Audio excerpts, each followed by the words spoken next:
Welcome back to another week of Schizophrenic Reads, the podcast. This week, I am so excited to have this conversation because I read this book and I finished it about 2.5 weeks ago, and I literally can't stop thinking about it. So I'm so glad to have the author on to basically pester him with all of the things that I've been thinking about for so long.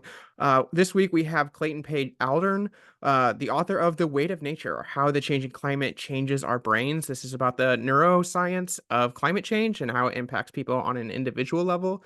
This book was just an incredible read. It is incredibly dense, but also incredibly consumable, which is just like a really Mm. fascinating thing to be able to pair up together. So, Clayton, thank you so much for coming on the podcast. Yeah, well, thanks for having me and thanks for the kind words. I should also say that we were initially connected through a fundraiser for Gaza, and I was delighted to receive a message from the family that we've been working with there. So that message seems to indicate that Adam is headed in the direction of crossing the border, though I think hasn't made it across yet.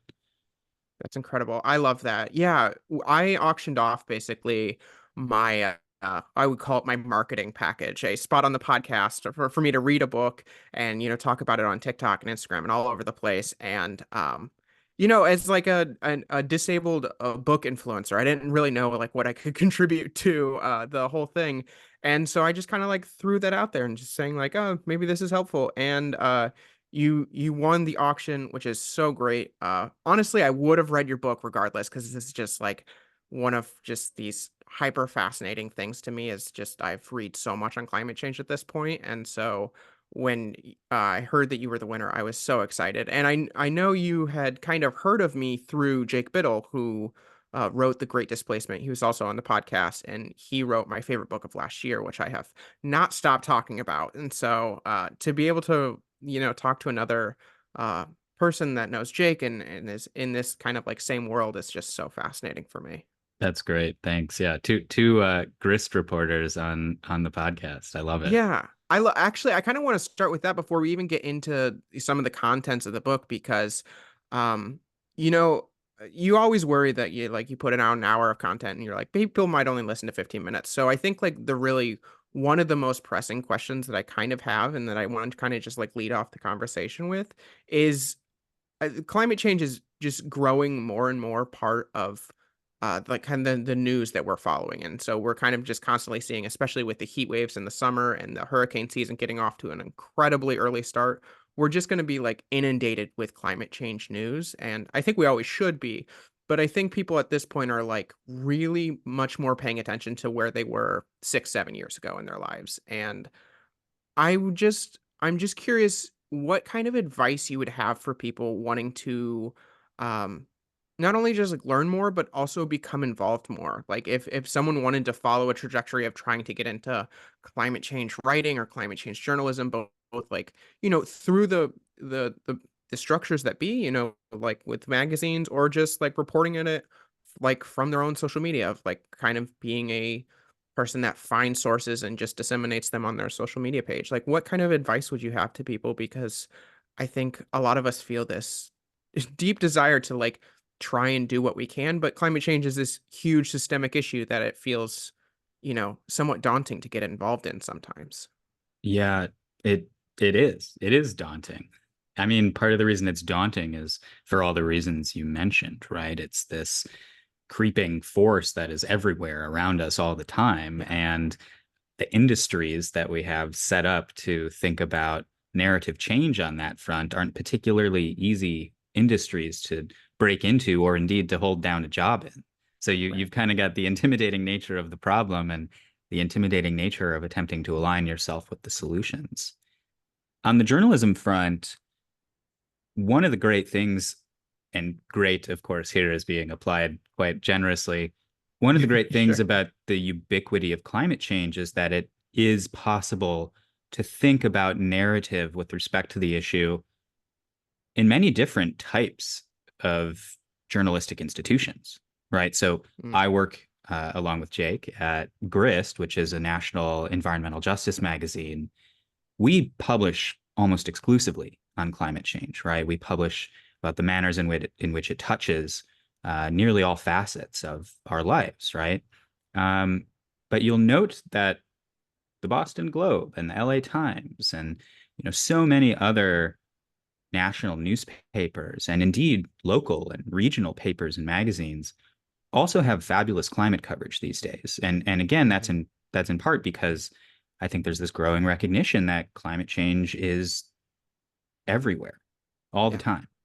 So thinking about writing about the issue, thinking about wanting to be a part of that narrative movement and think with respect to accountability structures, or indeed the scoping and scaling of solutions related to climate change, or indeed if you're interested in environmental justice. I think there are many ways to involve yourself with that type of narrative effort. So certainly, if you're interested in writing, work on putting together a portfolio, work on pitching yourself to magazines Hmm. like Grist and Atmos and Heated, right, is a newsletter run by Emily Atkin. There are a lot of issue specific climate publications out there, but also it's worth thinking about the manners in which you are feeling a changing climate, right? The manners in which the issue intersects with your life, because it's those issues to which you're going to be able to write with the most authority. And Mm. because the climate issue is so ubiquitous, it's not necessarily true that you need to be writing about these experiences for climate specific magazines. Does that make sense? Yeah. So I think that's one mode of wrapping your head around journalism specifically, right? To not think about climate writing as climate writing per se, but to think about it as a more broad, a broader narrative act, and one that intersects with your own life experience.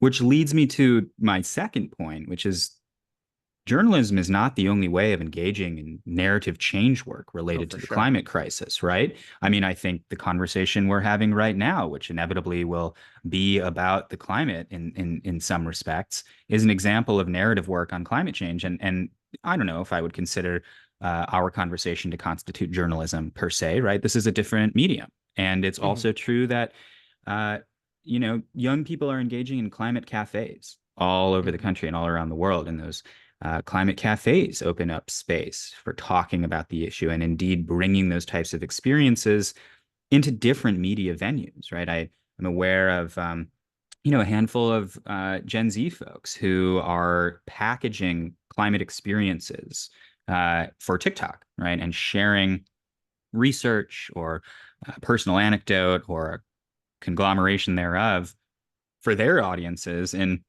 30-second clips, right? Which Yeah. is a different medium than a 3,000 word article. But arguably, in terms of effects that it might have on a given audience, potentially just as, if not more effective Mm. for the target readers or listeners in question. Um, so anyway, that's a long way of saying I don't think that working on narrative with respect to climate change is limited to working in climate journalism per se. I think you can also think about it with respect to social media, as you suggested, with respect to having conversations with other people, and with respect to thinking about how the climate as an issue, right, as a cultural phenomenon, is injected into the rest of our lives, right? There are a lot of people working on representations of climate in popular culture, right, or representations of climate in movies, for example, right? Anna Hmm. Jane Joyner, who you perhaps remember from the book, she's a source of mine and a friend, in fact, works specifically on consulting on narrative as it relates to climate for Hollywood, Hmm. ensuring that representations of the crisis are accurate and indeed uh, infecting all walks of life in Hollywood as depicted in movies, in a similar manner to which the climate crisis infects all aspects of life outside of Hollywood. So Yeah. long answer to a short question, but I think there are so many ways to think about narrative change with respect to the crisis. No, I love that. And I think like I mean obviously on such a low scale, but when people ask me like how do I get into, book talk or bookstagrammers, it's like just make it selfish. Like what you enjoy reading, just talk about that. Like use your like own interest and like get into the field that way. And I don't think it needs to be super polished. A lot of people think it's like, oh, you have to have this perfect aesthetic or this incredible home library. It's like, no, just you got to kind of get started and you kind of have to like figure it out along the way. And I think where a lot of people are now with climate. climate justice and learning about the climate is just like it's just a process. Like you're like you have to slowly build into something, and I really I love that kind of notion. With your book, there is something that I wanted to ask specifically just about like the really the concept of the book because it's about climate change, which is I think as we know in like a social political lens is this like completely misunderstood entity that where like 20% of the country or 50% of the country based on polls is like doesn't even understand it at a conceptual level. Like we have the famous bringing a snowball into Congress kind of like messaging that Right. is out with there. But then also like neuroscience is a field that by and large no one really understands. I mean, I read a ton and I'm like I don't, and I'm like even I have a like somewhat a neurocognitive illness. Like I've been surrounded by some of these words before and I'm still like I don't really get it. But your book is very much written for like a very general audience, which I find to be an honestly incredible like piece of writing because it's two really complex issues and talking about the blending of these two topics in Mm. such a like digestible way. And so I have to imagine there was a lot of you that was being very cognitive or cognizant of this approach that you had to make this approachable. You had to make this a book that, a person just browsing the bookstore could pick this book up and gain a lot from it. So when you're doing that type of writing, because it can probably be so easy to be overly technical, where Mm. does that kind of appeal to the audience or like or the lens through which you're like really trying to bring the audience's perspective into like helping them understand these concepts come in and like how is that informing your writing because I'm sure you learn it through journalism but with a book of this length is it's so incredible to be able to do that. Well, thanks. I mean, I have a couple degrees in neuroscience, and I wouldn't go as far as to say as I understand the field, right? And I've been working in climate journalism for coming up on a decade, and I don't know if I would go as far as to say anyone really Yeah. understands climate change per se, right? The issue itself is so difficult to wrap our heads around as an ontological entity, right? It's Hmm. just this really, really difficult, almost monolithic expanse. Yeah. And coming to terms with it on some kind of, I don't know, epistemological footing is like, what does that even mean in practice? So, I mean, I think my answer to your question is my writing practice has much more to do with trying to explain complexity to myself Mm. than it does to any theoretical reader. I struggle a little bit with the question of audience actually, because I do like to imagine myself as someone who's writing for a quote unquote general nonfiction audience, right? Someone who maybe uh, doesn't seek out popular science writing per se, but if they come across something like that in a bookstore, Yeah. wouldn't be frightened away from it. But I just described quite a few people. And so, what does it mean to be writing for a general nonfiction audience that has some friendliness with respect to science? Frankly, I don't really know. And Mm. so, what I try to do is just ensure that I understand what's happening on the page, which ultimately I think gets us to somewhat of a reasonable position in terms of interpretability, because most of the time I'm learning this stuff for the first time myself. I mean that's the secret here. If there's any magic, and frankly, there's no magic. I mean, we talked about neuroscience and climate change, and I do have some faculties and experience in those fields, but there's a lot of psychotherapy and psychoanalysis and psychology in the book. There's a lot of behavioral economics in the book and anthropology and to a certain extent evolutionary biology, and those are totally new fields for me, right? And Yeah. and I am very comfortable saying as much. I do not have expertise as an anthropologist. And so if I'm thinking about evidence from that field that feels relevant to my argument, I better be darn careful putting my interpretations of those Mm. studies on the page, right? I'd better be darn careful in my interviews with these study authors and my interpretation of their research and what they're saying to me on the phone or in person, such that when I'm representing it on the page, I'm doing justice to their rigorous research. Um, Yeah. and in order to get there, I feel like I'm very frequently asking myself the question of whether or not I understood what I just wrote. Um, so, it's some of that. It's some healthy skepticism. I feel like I'm always kind of trying to disprove myself in the questions I ask. And then I think it's a certain commitment to not sacrificing nuance, not sacrificing complexity. I think the role of a science writer ought to be to communicate Yeah. complexity, right? To trust that your audience is capable of internalizing nuance. And your job, indeed, is to ensure that that can happen. Yeah. There's so many parts of this book, and you kind of break it up into these, I think it's three sections of the book that kind of go through these like different kind of perspectives on how neuroscience is impacting people. But one of the things you do in kind of the preface of the book is say like this isn't a book about climate anxiety. This is much more about um like how it is actually impacting, and not just on like in a psycho-emotional level, but on like a physiological level. And I've heard you kind of describe this as like a new branch of research, or a new branch of kind of science, if that would be like the correct way to phrase it. So I'm kind of curious if you could kind of just like explain this to the audience, because I find this so fascinating. And it's one of those things that as I've heard you kind of explain it, it's like, oh, I'm seeing more and more that like there will be these new branches that are offshoots of how we're conceptualizing these Mm, things. So, and I mm, really love this idea of, you know, we use intersectional in such a you know broader feminist lens, but I think it's also like these intersections of these academic fields are where probably a lot of personalized and passion is going to come from. And so I think like your book shines perfectly into that field. So I'd love to have you explain that to us. yeah, happy to. I mean, when I mention that I've written a book about climate change in the brain, usually the first reaction is something along the lines of, oh, like climate anxiety, Hmm. which is why I needed to put that disclaimer near the top.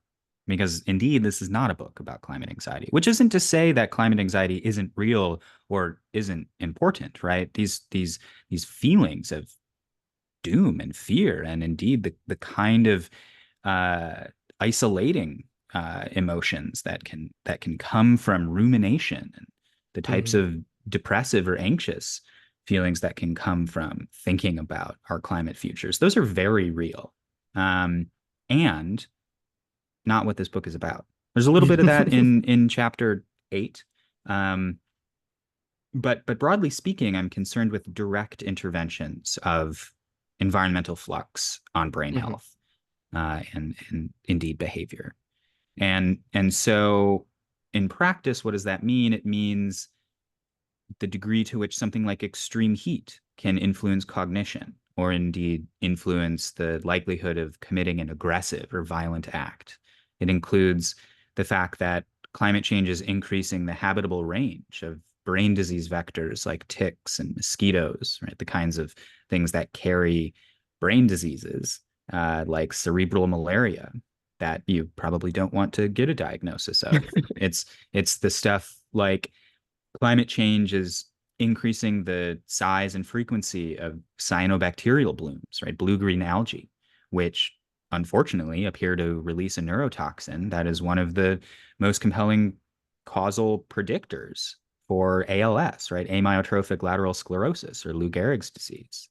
I do have to say this was the most haunting part of your book for me to read, was just kind of it was really like just a really like expertly journalistic piece about kind of talking about someone's life. And I could be curious if you could kind of just kind of retell that story a little bit, because it is truly like, I don't know. I have a lot of friends in the book spaces that they're like, I read this like horrifying serial killer book, and I'm like, nah, whatever, like it's fiction. And then I read this part and I was like, I'm not gonna sleep tonight. This is so horrifying to me. Yeah, well, apologies for that.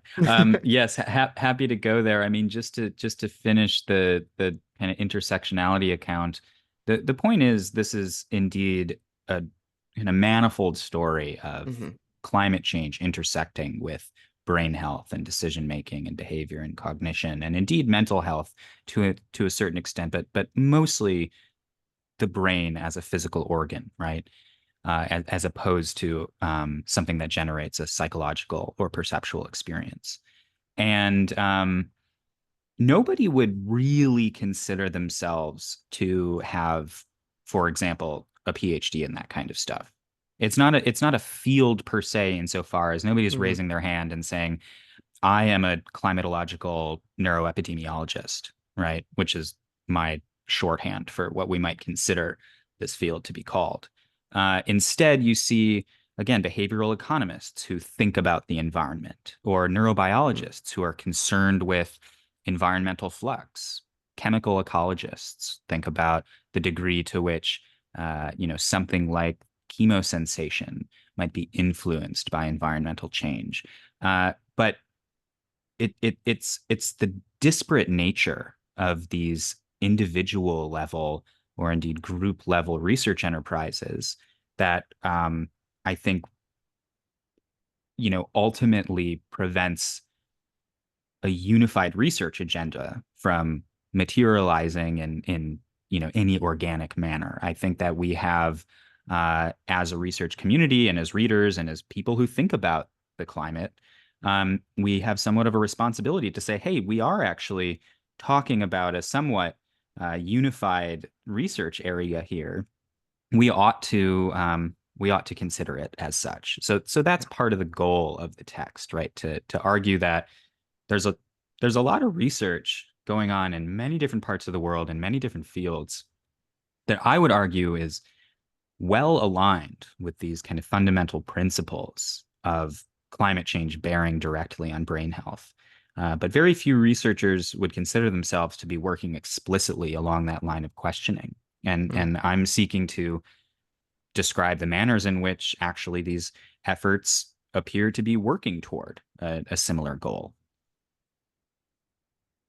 Yeah, it has reminded me in some sense of the growth of the concept of weathering within like social health and kind of public health, but also just like out of the strictly like medical field where it is this kind of in between portion of like how we are conceptualizing our own health. And I think it's also one of those things that when people like learn about it kind of for the first time, it's so expansive. Like it's one of those things that you can't like I found like reading your book being like, oh, I wonder about this intersection. I wonder about that intersection. And one of the parts of the book that you you write about how heat impacts like cognition. And this was one of those things that was like yeah, I've read several books on like the heating world and there's been some really great books about that, especially recently. And I was like, oh, there's basically an infinite amount of like speculative nonfiction that could come out of this field because it is so fascinating. And you allude to it in like in your book of like, yeah, this is what's being suspected in like the rise of um militarism is like these are kind of things that you know you wouldn't want to say like based on like factualness like this is 100% linked, but it's like you can start conceiving of these things, and I think that's ultimately like the field of climate change is so fascinating to me because it's based on all this science and research, but it also brings in this level of speculation because we are trying to map out our future, not only just from a scientific lens, but from a very human lens of like how it is actually going to impact us. And so, want to kind of go back to um, these algae bloom fields because I think this is like one of the most concrete parts of the book that like will make for anyone that reads this book, it will just like hit them so hard because it's you can see this one-to-one relationship with like the climate and the individual. And that's something that so often gets lost, I think, in the ways that I think as a mass culture we sometimes talk about climate change. Yeah, yeah, it's really true. I mean, 5 or 6 years ago, the phrase climate anxiety in its own right wasn't as ubiquitous as it is today. Mm, Now, it's a widely understood phrase, right? yeah. I think we're perhaps at a similar moment today with respect to what I call the weight of nature, though I don't know if that phrase is going to catch on per se. I also don't imagine climatological neuroepidemiology is going to catch on. I'm, working on my branding here. But I do think that we're at this moment where we're beginning to realize that these concrete direct interventions of environmental processes on neurological health are foundational to our experience of the world and will Yeah. only continue to be. And so I would imagine in a decade, that's going to feel as ubiquitous as something like climate anxiety does today in terms of our popular conception of the issue. That's kind of the bet that I'm making, or at least the argument I would like to see furthered. Um, Algae. So blue-green algae aren't algae. They're bacteria, right? Cyanobacteria. And the reason that I think this chapter is relevant to the conversation we're having right now is because indeed, as you suggest, it's one of the manners in which the intersections between climate change and brain health are really concretized in a Hmm. visceral manner, right? The long story short here is over the course of the past, let's call it 70 years, scientists have been studying a variety of organisms, all in the cyanobacterial family, that appear to release a neurotoxin that's abbreviated BMAA, that is a causal influencer of neurodegeneration. And they've come to this knowledge through a variety of routes. Some of the knowledge is a function of epidemiological studies of Chamorro people in Guam who appear to have consumed a lot of this toxin, right? In the 50s and 60s, and you saw an increased prevalence of a neurodegenerative disease there that didn't look like anything else. Um, Research in those communities turned up cyanobacteria living in symbiosis with the roots of the cycad tree, and flour that was made from the nuts of this tree appeared to indeed contain traces of the toxin in question. And as more research flowed into the direction of this molecule, it started popping up all over the place. And unfortunately, that's true because cyanobacteria is everywhere in the world, in most fresh water, right? And so neuroepidemiology studies, as it were, began to be conducted into the extent to which something like cyanobacterial blooms and their spatial frequencies might be predictive of rates of neurodegeneration. And unfortunately, the answer is, well, they are. If you live downwind of a lake that experiences these big blue-green algae blooms, uh, you are 10 to 25 times likely to contract something like ALS versus not living close to those blooms. It's not to say that you're guaranteed to contract the disease, but it does increase your likelihood thereof. And the climate plays into this equation because these cyanobacterial blooms are influenced by a handful of meteorological and climatological conditions, right? They thrive in warm waters, and excuse me, waters are heating up. They thrive as a function of nitrogen balances. And so as extreme weather loosens soil, as extreme weather and storm runoff ensure that synthetic fertilizer winds up in rivers and then ultimately in lakes and streams, that fertilizer fertilizes what it touches, including the blue-green algae. So you have a series of environmental fluxes that are encouraging the growth of these blooms. And indeed, over the past 30 or 40 years, you've seen them grow all over the world in size and frequency. And you've seen these rates grow in kind. And so this is, I would argue, one view onto the more general issue of climate mediated neurotoxin exposure and resulting neuroinflammation that increases the likelihood of neurodegeneration. When I use the word neurodegeneration, I'm talking about ALS, but I'm also talking about diseases like Alzheimer's and Parkinson's, for Hmm. example.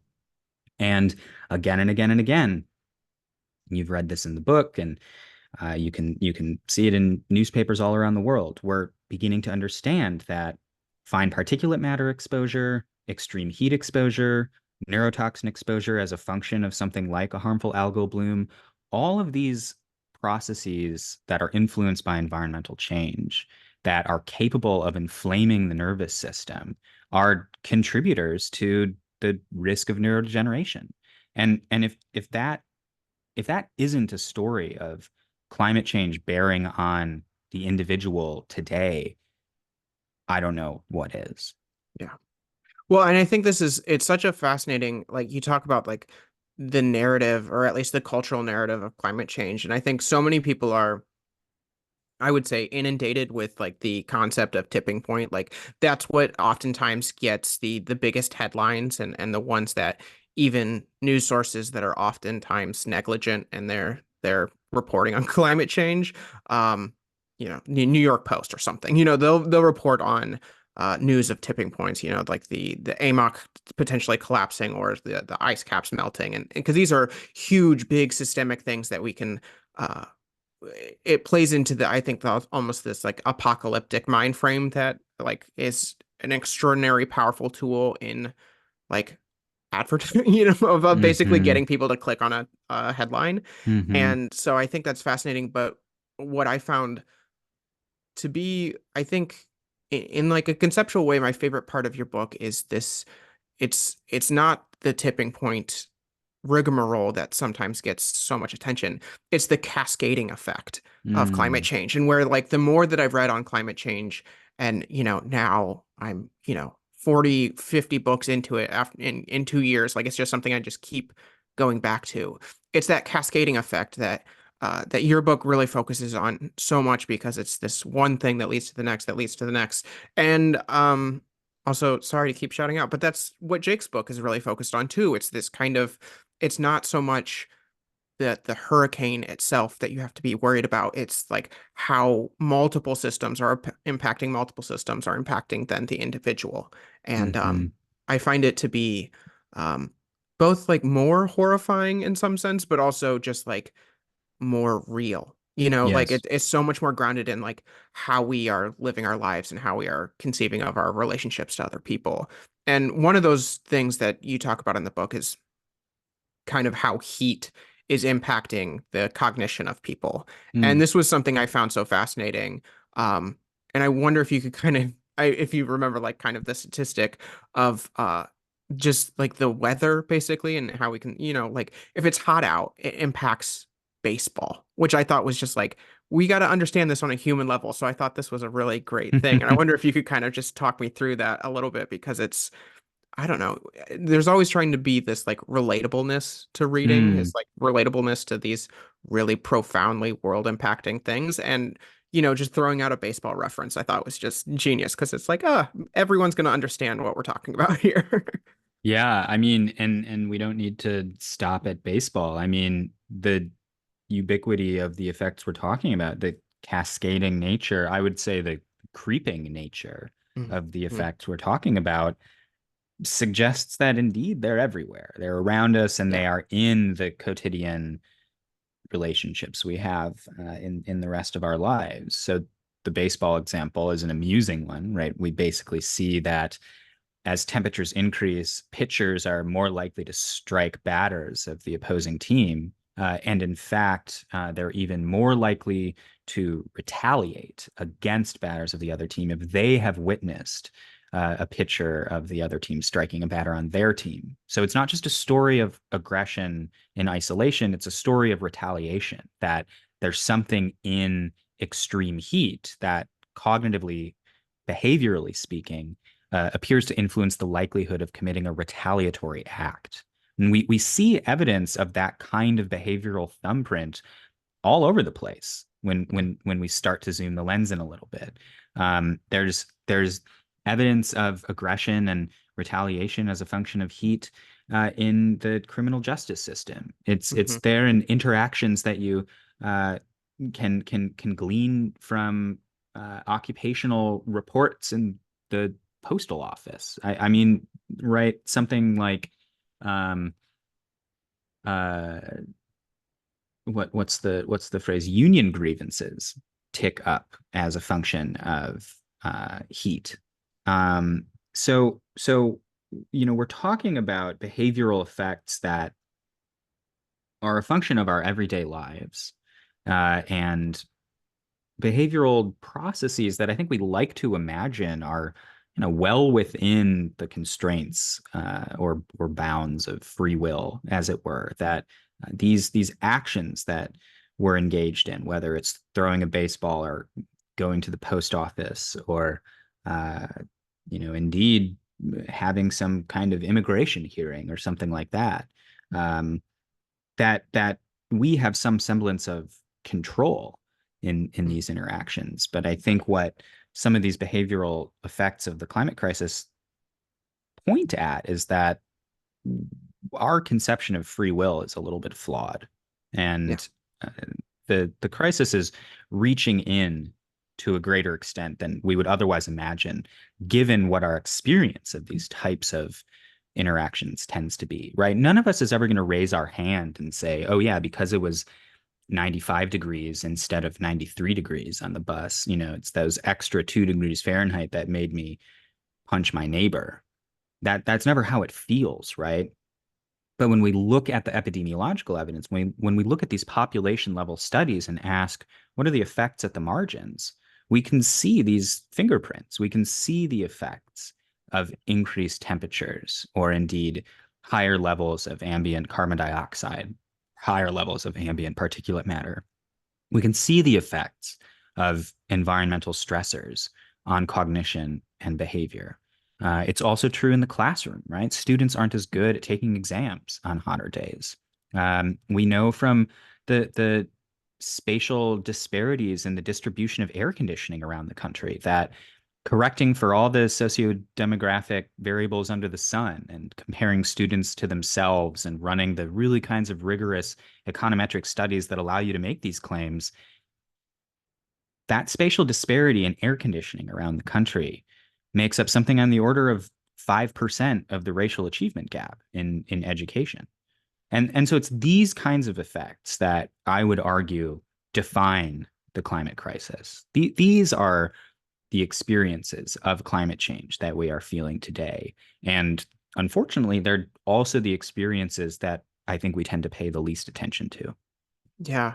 Well, and I think it's certainly the perspective of trying not to have just like an American centric perspective on these topics, because I mean, what we know, and basically every book points to it, and is that like climate change is mostly going to impact people from lesser developed countries. It's going to impact poor people on such a bigger degree than people from rich countries that are rich. And it's one of those things that you talking about, like the testing. And I couldn't help but think of just like, people in Minnesota versus people like in rural Alabama. It's like these fluctuations in how, test scores, and it just basically then it can kind of become this like perpetual propaganda that is used by a system that doesn't actually understand the interplays of the environment and the brain and the environment and who we are as people. And I found it really fascinating. But that American centric perspective, this is not in your book. This is a question that I have been posing to people because um I think it's a thing of marketability where we talk about uh you know the Paris Climate Accords is really focused on the remaining under like 1.5 or 2, and there's been a lot of headlines around that. But these are in degrees Celsius, and we live in America where people really only conceptualize heat in Fahrenheit.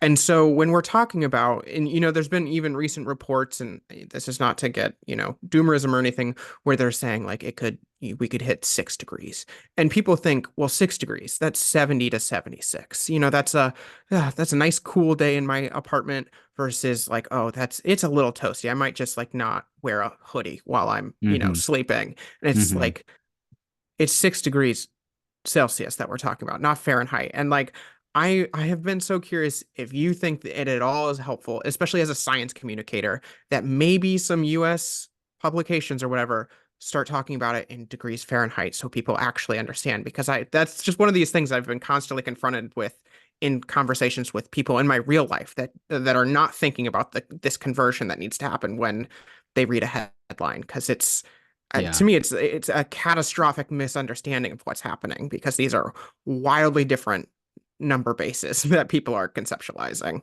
Yeah. My friends and colleagues would be laughing right now because they think that I'd paid you to ask that question. This Oh is no. this is a pet issue of mine. I strongly and wholeheartedly agree with what you're saying. I think one of the greatest slip ups in the history of climate communications has been an attempt at branding the solution around the number 1.5 or the number Mhm. 2, right? It's like the least inspiring mode of communicating the important changes that need to be made in society. And one of the largest emitters in the world doesn't even know what the number in question means. Yeah, So, and that's what I find like so particularly infuriating about this. It's like we know we're in like the worst country, and yet we're completely ignorant of what it actually of yeah, like this basic math. yeah, I agree completely. I think you used the word marketability earlier. I think this is kind of a marketing issue. It's a comms issue, and frankly, it's currently a comms failure. I think we would do well to try to come up with a better mode of relating to the urgency and frankly the intimacy of the issue, right? And part of what I'm trying to do with this book is bring it down to earth a little bit and say Mhm. climate change isn't a big deal because of what's going to happen in 2100 as a function of sea level Mhm. rise. It's a big deal today because of what it's going to Yeah. do to your brain and the brains of your children. Yeah. Yeah, and I find that to be it's such a I mean the book is so compelling to me, and I think um that's really where there is somewhat of a departure between how a lot of people talk about climate change as this, nearly inevitable future, and sometimes for some people it's not inevitable, but it's really talking about things that are in a distant future. Like I think like one of the most recurring dates that we hear is, things in 2070 or something. And there's a good portion of us, listeners, but just people that are not going to make it to 2070, but we're not actually talking about like the real impacts now. And whether it's like through housing or through actual brain chemistry or through like the heat domes that we are experiencing in this moment, or the hurricane that is now the earliest and strongest hurricane ever in the Western Hemisphere, is just like we can't keep pushing this off to being like, wow, this future problem is going to be really bad. It's like, oh, people Hmm. just are not understanding to me. Um, we've kind of inadvertently worked backwards through your book. We've kind of gone through the like the kind of the mental health portion, and then the neurotoxins, and now I want to reach to what I found was really put such a good experience for me as a reader to start off this book with the memory chapter, Mm. because I found this to be incredibly fascinating, but also like gave me so much confidence going into the rest of the book that I was like, oh, if I'm like understanding this, like I'm just more compelled to keep consuming this book. And so Mm. I know in book marketing, they always talk about like if your first page doesn't hook someone, you're never going to get them. That's what, editors always talk about. And for me, your first chapter, I was like, yeah, I don't want to put this book down. And truth be told, I did read, I think the first two or three chapters like the first day, and then the next day I did sit down for like 5 hours and just read the entire rest of the book. Wow. So That's I'd love for you to better kind than of my talk. mother. I might read a little bit more than your mother though, but to be fair, this is kind of my whole thing. So I'd love for you to kind of just, broadly kind of explain this chapter, because I think it's really fascinating, and we've also been this kind of whole concept has been kind of about how we conceptualize these issues, and this is really kind of where the play and memory comes in, and I find it absolutely fascinating. Yeah, I think it's fascinating too. So thanks for saying that. Um, the chapter relies on two really important foundations that I think kind of lay the groundwork for the rest of the book. The first of those is the idea that climate is culture. And what I mean by that is climate in its own right, right? Our understanding of the climate is entirely a product of the mind. Hmm. Climate is expectation, right? Climate is the idea that we have about what is supposed to be happening with the weather. The weather is real, right? Rain falls and we feel it on our hands and we can measure it in centimeters. But the climate, to describe it, relies on averages. It relies Mhm. on arbitrary windows of time and space, right? We say that climatologically speaking, this region over 30-year period is understood to experience on an annual level temperature thresholds around XYZ and precipitation thresholds around ABC. But all of those statements are arbitrary insofar as they capture a broader psychological notion around expectation. We use the language of science to describe the climate, but we don't have to, right? What are we trying to do with that language of science? We're just trying to capture our expectations of the world. We're trying to capture what it means to live in a space and experience that world as it tends to normally exist. So that's what the climate is. The climate is our expectation of what we're supposed to be experiencing meteorologically. When we say the climate is changing, we're saying that with respect to these statistical definitions that we've placed on top of what constitutes our idea of normal, there's been some kind of deviation. So that's all well and good. Let's put that aside for a second. The second foundation that's really important to the rest of the book and to this chapter is the understanding of the brain as a model. Hmm. The job of the brain is to model the world around you. And what I mean by that is constantly over the course of your day, it is scanning the environment through its sensory organs, eyes, ears, nose, tongue, etc. You're always taking in perceptual information. And what you're doing with that perceptual information, what your brain is doing with that perceptual information, is building a statistical model of the world that allows you to understand, as an organism with conscious access to that model, what to expect next, right? Because what we don't want to do as organisms is be surprised by our environment or surprised by our actions. So the goal of the brain is to build a model of the world that is most consistent with reality, such that we are minimizing surprise in terms of our psychological experiences of that world. That's what brains do. Now, combining those ideas, right, the brain as model and climate as expectation, what you quickly realize is that as the climate changes, it's of course the job of the brain to adjust its expectations of the world as well, right?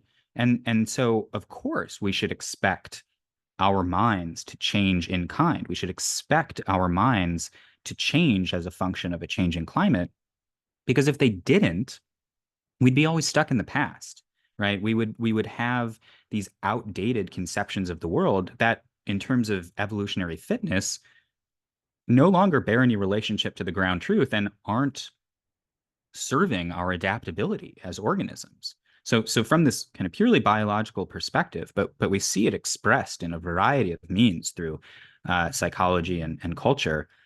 We're basically left with a situation here wherein, as our brains seek to provide us with the conscious experience of what constitutes reality in its purest form, they need to basically forget previous instantiations of that world and update the current representation to match the changed climate.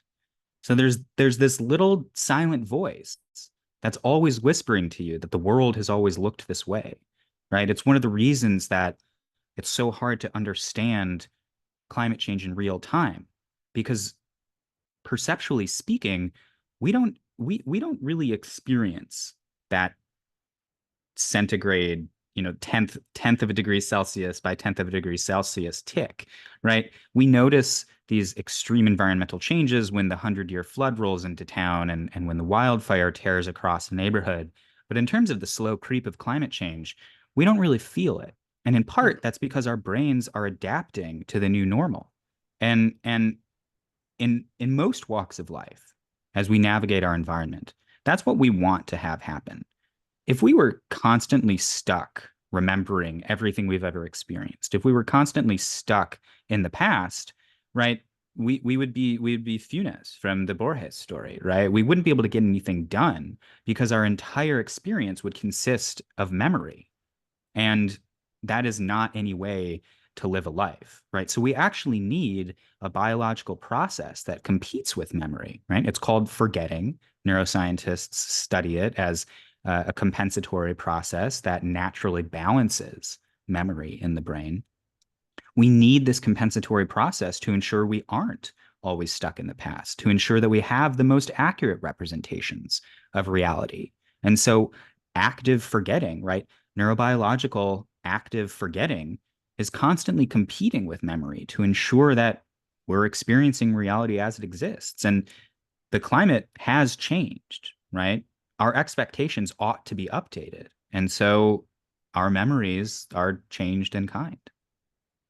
I really loved this part because there's so many parts of the book that I think this book really speaks to like the person on an individual level with like how they're conceptualizing their environment and the weather and the climate and these things that like is pulled into the personal. But for me as a person with schizophrenia, I found so fascinating throughout this book is there's this a lot of relationships to pattern recognition, or there's relationships to like perceptions of reality, or of even to like sensory inputs, and these are all parts of things that are like hallmark topics within like how we are conceptualizing schizophrenia. So Mm-hmm. there's social theorists or there's psychological theorists that think at the fundamental level schizophrenia is a sensory malfunction disorder, and there's other people that think it's a pattern recognition disorder, and like how it relates to hallucinations or how it relates to delusions. And so I was just reading this book being like, this book isn't, this is not a schizophrenia book, but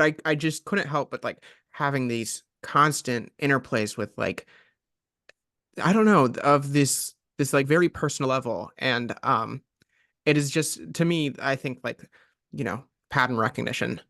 It was so funny to me Mm-hmm. that you reached out about this one, about this book in particular. You won the auction, and I'm like, oh, I'm reading a kind of this like uh this book that is one of my biggest passions right now. It's just a topic that I'm absolutely obsessed with, but it's also like so relational in the ways that I have been trying to conceptualize my own brain, especially with like Mm, writing a book and how to communicate like the unrealities of my illness. And I think communicating those unrealities, that's one of those things that I'm conceptualizing with how I present like the philosophy of disability, or the kind of interplay between the economics and disability. But then with your book, it's like, oh, I see this.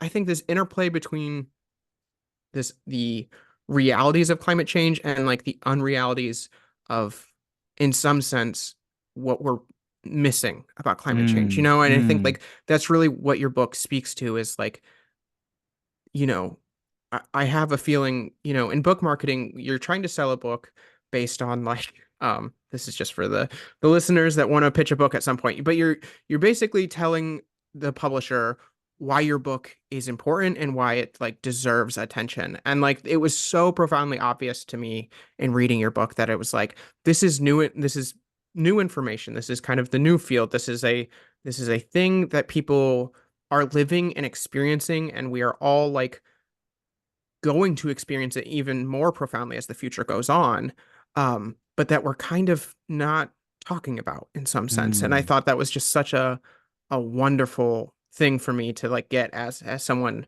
working on a book, and just also just a consumer of so many books. So mm. just wanted to say like an extra layer of thank you, because sure, not your intention at all to talk to someone about schizophrenia about your book, but it was just such a funny added layer to it. Well, not my intention, but not my intention. You are familiar because of reading the book with the work of Carl Friston, who's a neuropsychiatrist based in London, and he has worked on the neurobiology and neuropsychiatry of schizophrenia for years and years and years, and has I think, a really interesting mode of understanding the brain as it relates to the broader environment that relies on the distinction between realities and unrealities, right? That effectively, this conversation we just had about expectation, and by the way, the surprise minimization model, that's Carl Friston's work. The brain as model, that's really his outgrowth. When we were just talking about updating expectations of the world in response to new evidence, he would argue that any environmental vector, or indeed any genetic vector, right, any mode of disruption of that process is effectively a schizophrenic mode.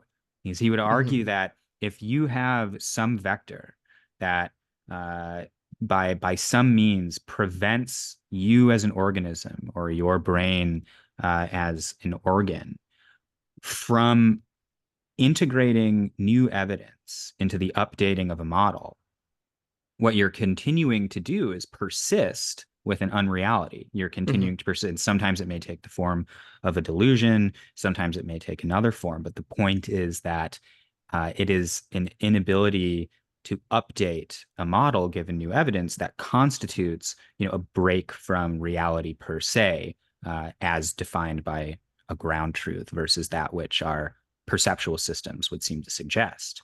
So in many ways, I would argue, and I think Friston would argue, that the quote unquote delusional modes that we have of understanding the climate, and the manners in which a changing climate can act on sensory systems and our perceptions of reality and unreality, these are actually profoundly quote unquote schizophrenic ways of Hmm. understanding the world around us. And so I would really welcome a broader conversation on that front. And I think that people who are thinking very rigorously about the neuropsychology and neurophysiology of climate change per se would as well. Well, not to spoil it and not to spoil something 5 years down the road, but when you see my name on a cover of a book about climate change, you'll know where I was, where I'm drawing some of my inspirations from. So, Clayton, thank you so much for having this conversation. I loved your book. I think it's incredibly important. I think everyone should go pick it up. But I just want to say thank you so much for having this conversation. Yeah, thanks so much for having me, and thanks so much for donating to the auction that I stumbled upon in kind of an unrelated manner. So No, I'm so happy you did. yeah, great. Thanks Where can again. people find you online? I am on my website at claytonaldern.com, and my social media handles across all platforms are the word compatibilism, as in Compatibilism. the philosophy, the existential or moral philosophy, I suppose moral philosophy that has something to do with a soft deterministic view of the world. I love that. Well, I'll link all of that below in the description of this. So thank you so much for coming on the show. Thank you everyone for listening.